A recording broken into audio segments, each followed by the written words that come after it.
Hi, I'm No One, and nobody cares about my No Mercy roster.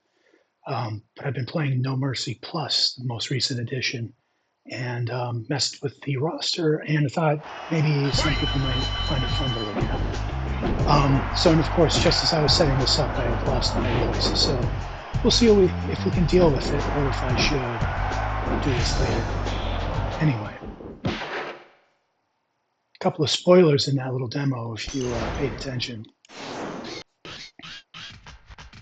I'm just going to exhibition. I'm not going to play a game, but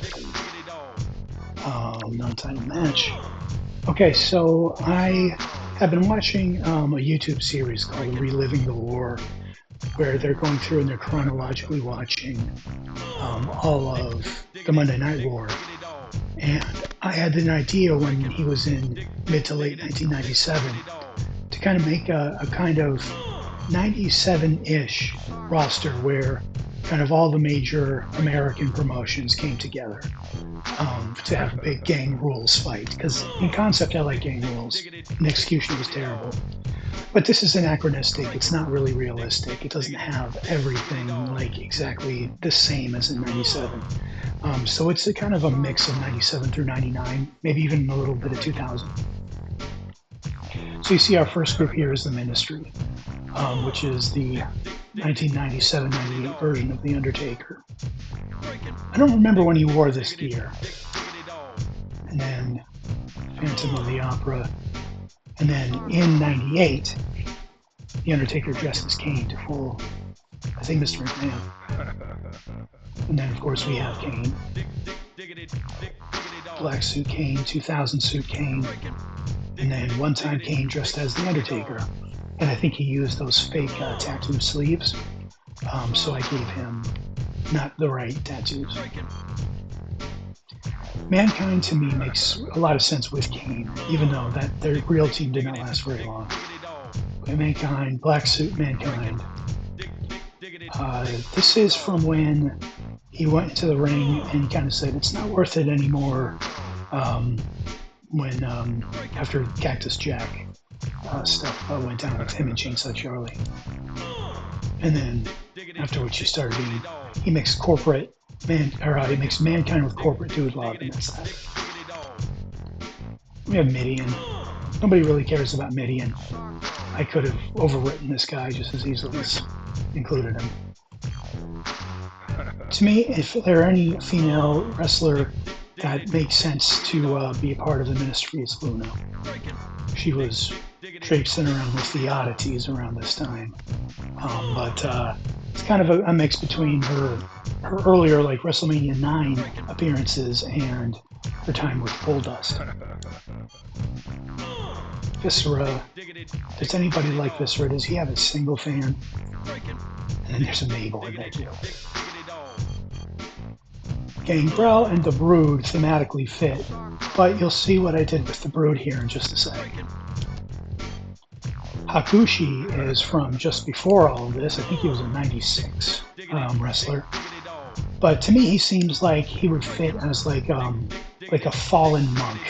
You know, he is a Buddhist monk type of guy, but he succumbed to the dark side. And then, of course, Uncle Paul. All right, the DX Army is here. Of course, Shawn Michaels. Of course, Triple H. I should make this gear his primary gear. Road Dogg, of course. This did not turn out the way I envisioned, but the real Double J. Jesse James. And then we have Billy Gunn and Rockabilly before they became the Outlaws and joined up with DX. China, of course. And then I made her share a slot with Tori. This ends up making Tori a powerhouse, but that's okay. Then we have X-Pac. We have 6 sharing the slot. We have the 1, 2, 3 Kid. And another 6. We should get rid of one of the 6s because originally I also had Lightning Kid in here, which was basically this outfit with blue. Just Incredible. I guess he's part of the Clique. I don't know. but he's in here with no alternate gimmicks. I should try and do an Aldo Montoya, but this is kind of the X Factor connection with X-Pac. Edge and Christian. So their early thematic similarity to the Ministry with the Brood. I felt that was such a brief part of their time in the WWF that the goofball comedy duo part of their career was so much more well remembered. And I think that even though they're not as bawdy as the Generation X, I think that they would have fit as sort of an adjunct to DX. So that's why they are here. Now the Hart Foundation. Bret, of course, and he is very heavily based on his Revenge moveset. But that is his outfit from Starrcade '97. And then this is Owen's gear, but I kind of thought it would fit on Bret. There isn't a great, singlet top for Bret in here. No Mercy Plus added this singlet for Owen, but you can't put pants over it. It's a limitation of No Mercy's costume system, is that you can't mix a full-body singlet with tights. Owen with the Danger stuff, Owen with the pink, and the blue blazer. I had to cheat real hard to do a mask. It's just long blue hair with a bandana and one of the face paint options. And the Bulldog, of course, you can't have a Hart Foundation without the Bulldog. Bulldog in jeans. Shout out to any Laps fan listeners. Trish Stratus makes no sense in the Hart Foundation, but she's Canadian. She became a very good wrestler eventually, and of the options or people that I could conceivably create, I think she does kind of fit the best. And so she's got various pink and black outfits. I like that one the best. I need to redo her moves so she doesn't cringe. Ken Shamrock, even though he was an enemy to Owen and to Bret while Bret was still around, there was a lot of behind-the-scenes admiration amongst the Hitman and Ken Shamrock. In fact, he advocated, being Bret Hart, advocated losing the title to Ken Shamrock in 1997. William Regal is another one that doesn't seem to make sense on the surface, but he sort of brings a little bit of that internationalness to the Hart Foundation. When they went to the UK, the Hart Foundation, even though they were heels in the US during that legendary time, they were beloved in the UK. And so William Regal as sort of an emissary, to me, makes perfect sense. The Anvil, Jim Neidhart, looking kind of sad. Too bad he can't do his pointy beard. Lance Storm, of course, I think that he makes absolutely perfect sense for that Hart Foundation. He came straight to the WWF instead of going to ECW. And of course, old Stinko Malenko, submission wrestler, much like Lance Storm. All right, Team DTA is really not a team. These are people who don't really make sense to be part of a large stable. So there's Steve Austin, of course, the Rattlesnake. He's the poster boy because it's his slogan. Steve Blackman was part of a loose collection of martial artists with Ken Shamrock and Dan Severn. But if I wanted to make Dan Severn a member of this, I would put him in the Hart Foundation too. I'll put all three of them in there. Chris Jericho did not have a lot of friends famously when he joined the WWF. Eddie Guerrero came in with the Radicals, but the Radicals have kind of been separated here. My initial thought was to have the Radicals be like, okay, Brett left for a while, then he came back with the Radicals instead of being led by Chris Benoit, because fuck Chris Benoit. The other three are here, but I kind of worked myself away from the idea of them coming in as a unit under Brett. Goldust, to me, makes a lot of sense here as well. And this is that very short-lived period where, after all the various faces of Goldust, where he was Triple H Dust for a while, and he was Marilyn Manson Dust, and all that kind of thing. He kind of became a born-again Christian for a very brief period of time. Would you believe it? It wasn't popular. So that's why he's there. Hardcore Holly. Not a very popular guy with his fellow wrestlers. But maybe Sparky Plug might have been a little popular. He had a couple of partners. I think he was tag team champions once with the 1, 2, 3 Kid. And then the Hardy Boys, just because I don't think these guys fit in. The whole Team Extreme is here. I don't think the Hardy Boys fit with any other kind of one of the groups that I built. So to me, these are kind of a lone team, not aligning with anyone else in particular, but kind of finding a common kinship with the rest under the DTA slogan. All right, the Nation. So I liked The Rock with the Nation, and I like Farouk with the Nation, so they haven't split yet. So we've got The Rock. I think this is all default gear. I need to do a Rocky Maivia in the 4th slot. And we have Farouk, Acolyte Farouk, Commando Farouk. I don't know why, and then APA Farouk. Then Rikishi I put in here because he did it for The Rock. If you remember that stupid angle where he ran over Stone Cold Steve Austin with his car.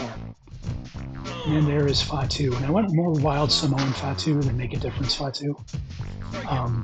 Maybe this costume doesn't make a lot of. It might not be the best choice, but I mean you can only reuse the D-Lo and Edge tights so many times, and the Eddie tights, and yeah. So big Mark Henry. He was cool when he was a rookie, but a member of the Nation. I like that.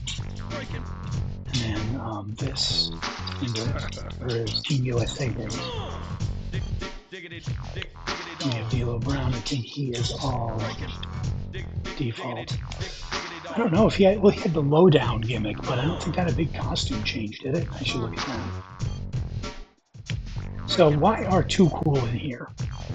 In the very, very early days of the Nation, there was PG-13, the two rappers that came out with them as sort of their hype men. And so rather than kind of overwrite Too Cool with them, that was kind of my first thought. I just decided to lean into it because, I don't know, they just feel like they would be those hype men. And I don't know, then maybe, Mark Henry would power slam them when he got annoyed with them. And then The Godfather Bud primarily as Kama Mustafa. It wasn't until after Brawl for All that he really became the Godfather for real, if I recall correctly. But yeah, I think this is a good representation of Kama as he was then. And then Jacqueline, I realized this might be problematic because, yes, I threw the black women in with the primarily black faction. But there's no Mark Amiro here. I didn't want to make Mark Amiro. I was not a fan of that guy. And then, who else did you really hang out with? PMS, and I kind of went hard away from the sexy diva thing and went more into the competitive women wrestlers thing. So yes, I put Jacqueline here. Get angry in the comments if you wish, but I also put Jazz here as well. Because maybe they would have compatible movesets if I were to flesh out their moveset. And now we have the ECW Flock.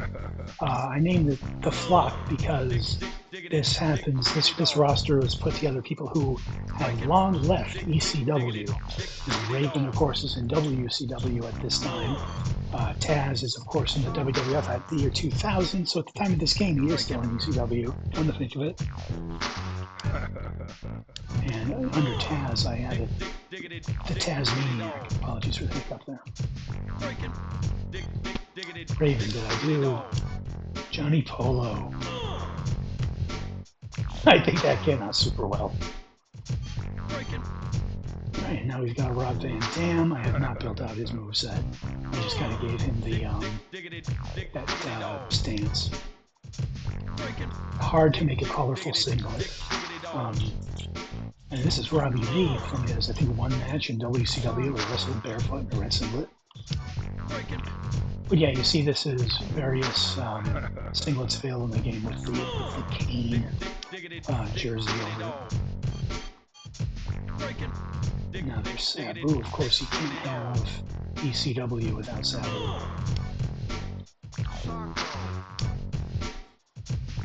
I should check and see if Sabu had any other gimmicks. And he was Sabu in WCW for a cup of coffee in like 96, I think. Alright, I'll come back to Sandman. Perry Saturn, really like the Saturn. I made him in jean shorts as his primary look because that's what he wore when he was a member of the Flock in WCW. Francine, the Queen of Extreme, but she shares her slot. And I just said I went from women wrestlers instead of sexy divas. But, I mean, ECW didn't really have serious women's wrestling. I mean, they had Jazz for a period. So you could make the argument that I should put Jazz in this spot. But I kind of made this like a buy one, get one free slot because we also have Beulah and Dawn Marie and Kimono Wanalea. Dudley Boys, of course, with their early tie-dye gimmicks, but I think I kept the rest the same. I should do some other Dudley Boys in here. So I don't like to put people who are their own partner, in alternate slots. But with Dudley's, I don't think I could get away with it. Like I could put Dances with Dudley on one of these, and I could put Snot Dudley in one of these, and something like that. Okay, Sandman. I was really torn on Sandman or Tommy Dreamer. I don't like doing this. I don't like putting distinct, different wrestlers on one spot like this. But I just couldn't figure a way around it.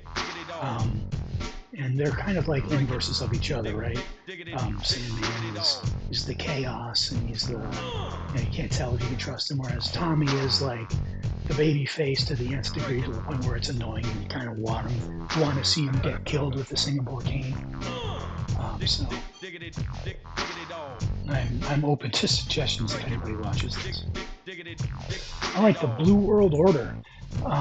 So I don't know why, but I love the Blue World Order, even though they were only around for a very short time.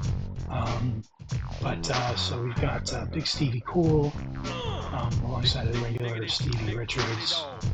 This is from Stevie Night Heat, when he basically was the main eventer of Sunday Night Heat for like a year. And then RTC is Stevie Richards. Do not like RTC. I think I'll replace this with another incarnation. We've got Hollywood Nova. I put him over a Diva slot and then forgot to fix his idle animations. So that's just Supernova, because he did exist outside of the Blue World Order as Nova. Hollywood Nova again. And regular old Nova. Alright, now we got the Blue Guy. Or the Blue Meanie. Or another incarnation of the Blue Guy in Blue Dust.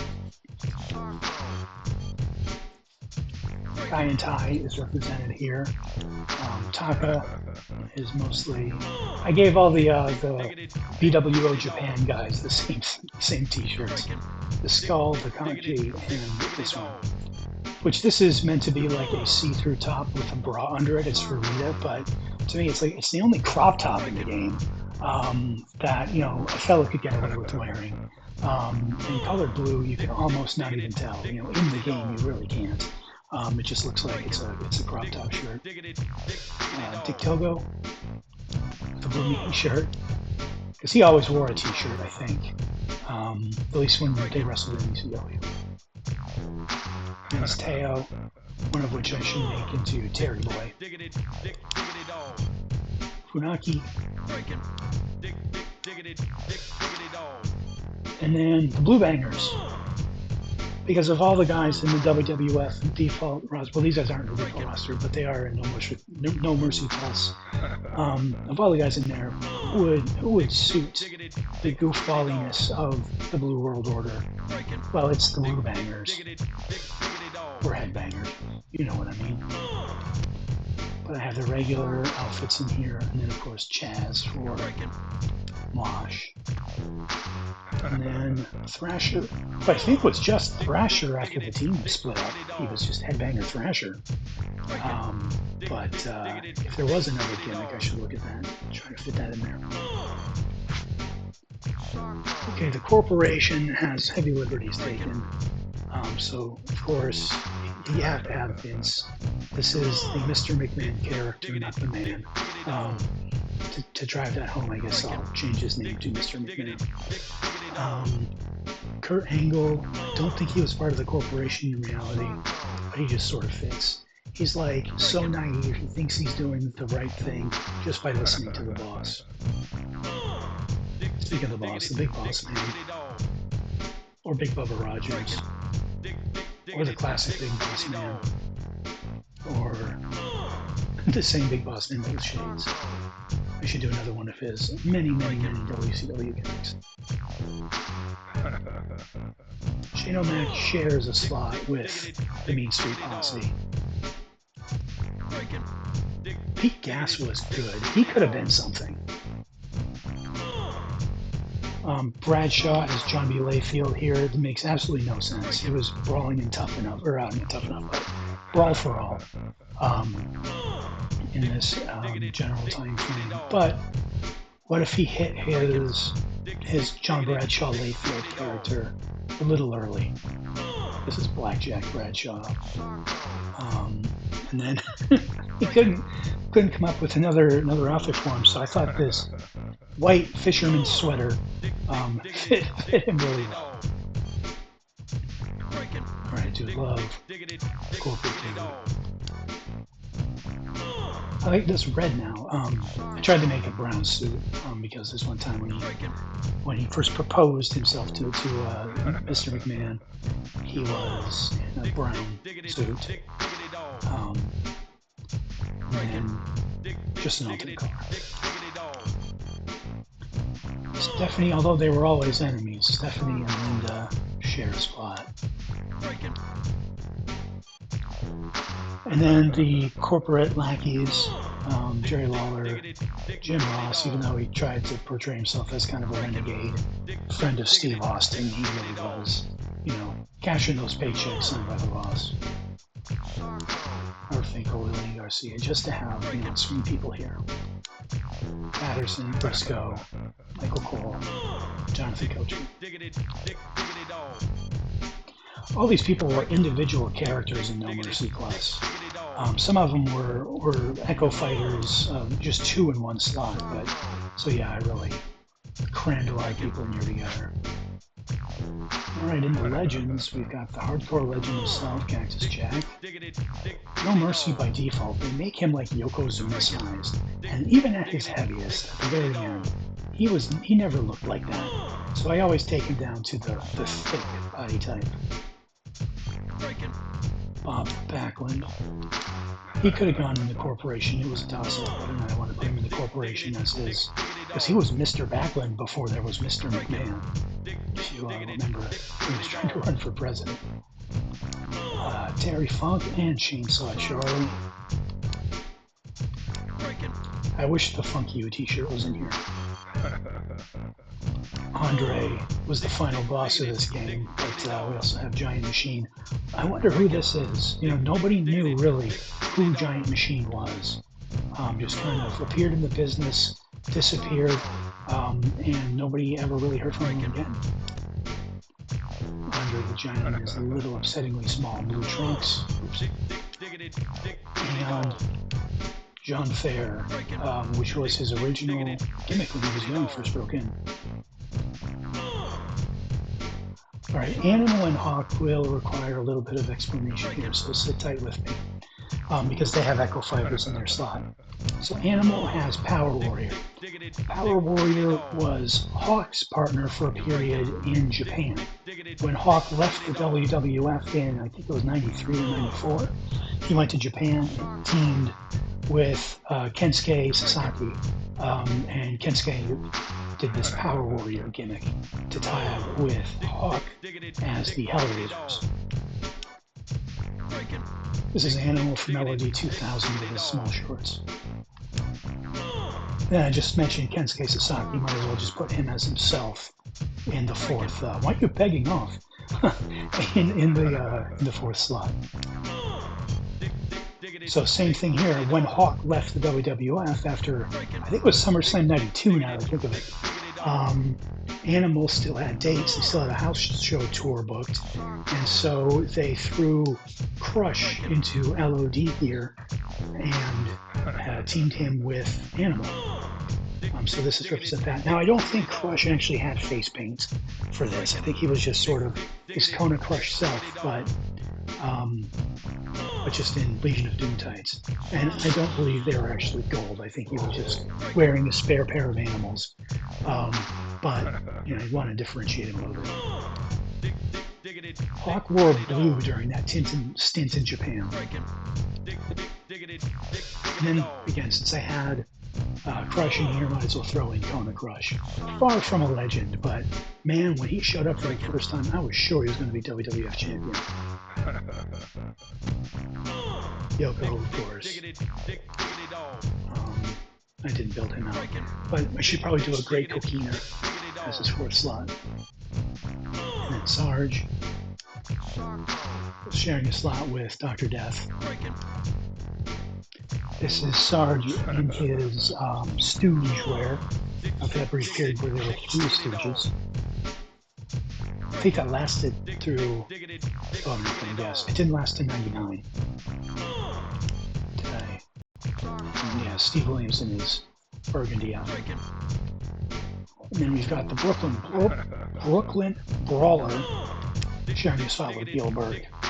Very anachronistic that they would even share, you know, the spot, but if you're gonna have a jobber, you know, I should do for type 3 here, I should do Reno Riggins. For whatever reason, that's the jobber who I remember the most. And then I don't know, who's another notable jobber? Barry O. I can't think of anyone else. I overwrote a diva spot for this, maybe Lillian Garcia or something. So there's Ric Flair, excuse me, and I didn't even do various looks. Lex Luger in WCW. There isn't a great USA, you know, wearing the American flag as your little shorts. But yes, I overwrote Val Venus's spot for Lex Luger, and Val Venus's gear looks good for the Narcissist. Sting, and Sting, and Sting, and Sting. Yeah, I thought I did. I guess I didn't do a Surfer Sting. Sid Vicious. And then Sid Justice on the fourth slot. What's the difference? He wore blue trunks. Vader was hard to do, so it requires a little bit of cooperation with your imagination. I'm using Mankind's masks as Vader's facial appliance. Gotta have Goldberg even if you don't like him. Booker T. This is his, main event look. He wore just short tights. And then he's Harlem Heat, Booker T for the rest, but without the upper body bib thing. I really don't want to do GI Bro, but I mean, it was part of his history. DDP. Maybe I couldn't decide whether I wanted to have the taco meat or not. I should do a. He's so pale. I guess I didn't finish him. He looks more like Chris Candido. Not Chris Candido. Oh, what was his name? What was his name? Steve Carino. The DDP. And then Slacknuts. Now we have NWO Japan and the B team. Of course, there's Jono. Okay, so I used the skull for the NWO. Pretty obviously here. And I made it gold for the NWO Japan.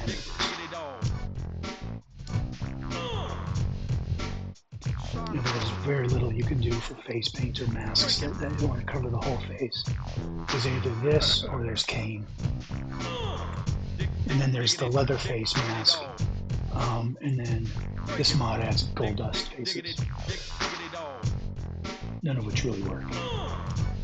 Hiroyoshi Tenzan, the only thing I really know about this guy is he wore a cool mask to the ring and took it up while he wrestled that had like big long horns. This Buff B team, I really think he's kind of the poster boy. He's the cutoff. The red here is meant to represent his vicious and delicious. I should invert the colors there. Scott Norton, same thing with the red version of his gear.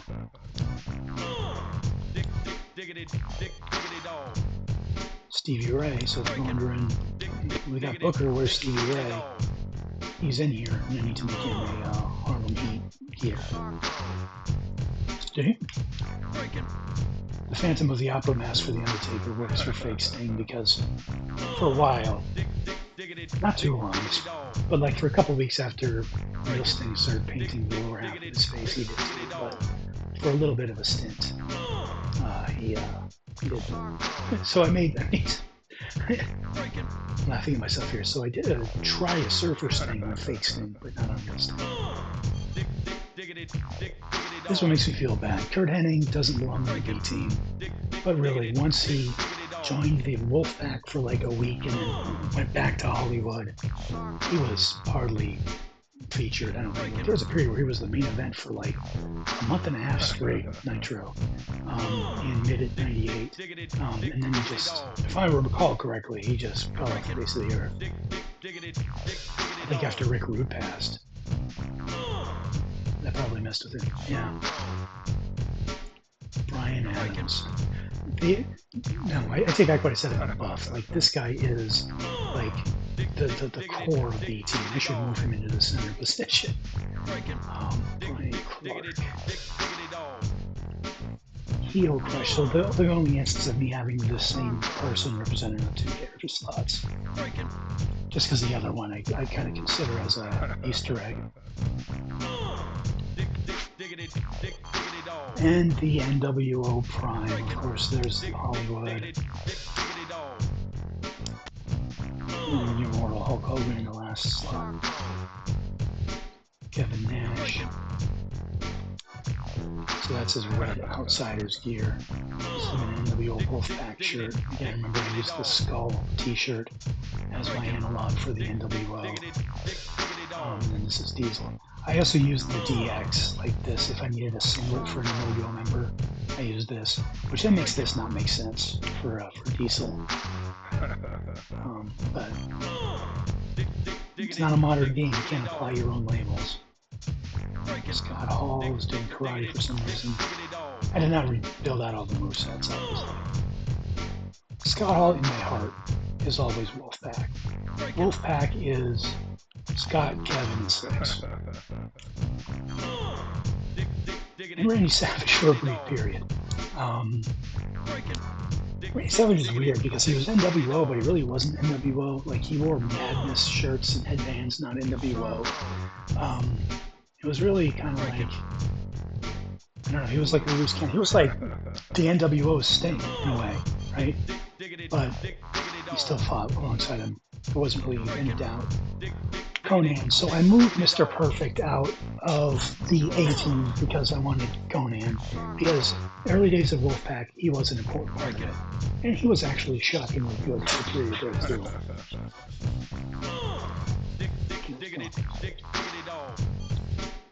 And then of course the Giants. And this was the question, do I include him as the Big Show and put him in the corporation? Or do I make him the Giant? I think he's more important as the Giant. I don't think that Big Show really caught on until after they split Raw and SmackDown into two shows. And then he could be, you know, in a relatively smaller pond there. Eric Bischoff. I thought I did a good face, and now I don't think I did a good face. That's the hardest part of this, is finding a decent face.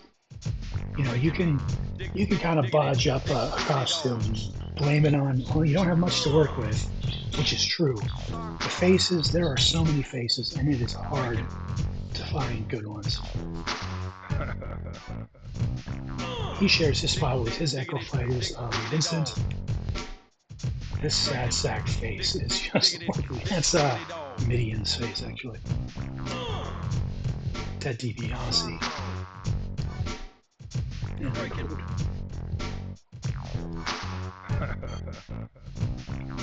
Miss Elizabeth. Couldn't think of any Echo Fighters for her. Really, truth is, I wanted to put a woman in every one of these tables, but couldn't logically come up with one for everyone, and I didn't want to do one just to do one. And unfortunately for Miss Elizabeth here, she is doing one just to do one. And then Scotty Steiner. Did he ever wear the color combo? You should do like a really have the pink and purple. So an NWA member, I would move Kurt Hennig back here. And I don't know, maybe a VK Wall Street. Or who else is just nothing happening in NWO B team? And I'm trying to like Disco. Oh god. Alright, back around to the Ministry. So that's my No Mercy roster. Maybe this was fun to watch, maybe it wasn't. Anyway, I'll see you around.